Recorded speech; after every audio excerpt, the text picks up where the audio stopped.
Welcome to Echoes of My Imagination. My name is Tracy Lee. Sit back, relax, let me tell you a story. Today's story is called The Velvet Illusionist of Seriphelle. In a city made of marble lies and velvet truths, she spun delight into defiance and left the world blinking in disbelief, forever wondering if it had all been real. Let's get into it. She was born during a meteor shower, not the violent kind. This was a ballet of light, silver sparks drifting like slow petals across the sky. Her mother, a traveling acrobat, gave birth in a makeshift cradle lined with scarlet ribbon, and her father, probably a flirtatious skyship pilot with a gambling addiction, was never seen again. They named her Myrea, but by the age of 5 she was calling herself the Lady Mirage. Even then she was insufferably fabulous. She grew up in the back rooms of taverns, the dusty corners of theater wings, and the glitter-streaked alleys of Seriphelle, a city where nothing stayed dull unless it wanted to be. She learned to walk on stilts before she learned to read, and learned to lie with flair before she learned to write. By 9, she could escape handcuffs blindfolded, summon lights with her voice. No one could prove it wasn't magic, and tell the future by watching how people stirred their tea. Her first real spell? She enchanted a rival juggler's shoes to insult him softly every time he missed a catch. The spell only used wind and mirrors, and a dash of smug satisfaction. As a teen, she stitched herself a cloak of shifting color that changed hue, depending on who looked at it.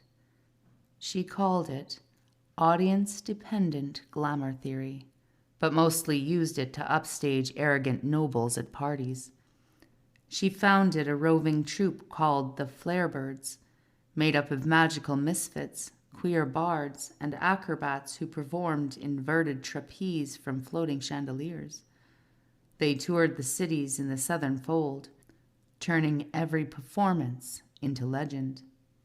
One illusion featured a phoenix rising from a bowl of soup. Another turned the entire audience into their childhood selves, temporarily. The mayor cried for 45 minutes when he saw his own missing front teeth.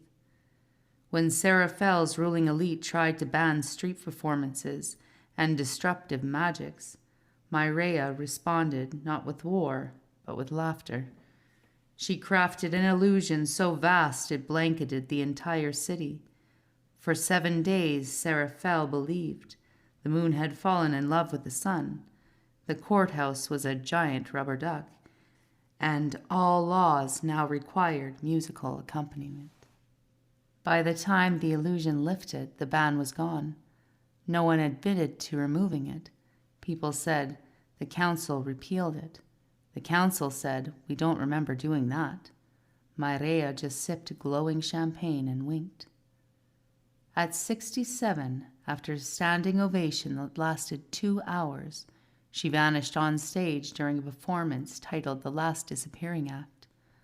All that remained was a silk glove, a giggle echo, and a note that read, reality is overrated. Come find me where stories wear masks and truth has sequins. To this day, illusionists in Seriphelle whisper her name like a spell. Her spells are studied. Her style is imitated, but no one, not once, has ever pulled off her trick with the floating violin and the rain of roses that bloomed into musical laughter. Delight is rebellion. Joy can be resistance. And illusion? Sometimes illusion is the only honest way to tell the truth. And that's it for today. Thank you for joining me for Echoes of My Imagination. Don't forget to like, share, subscribe, and follow. And I'll catch you next time.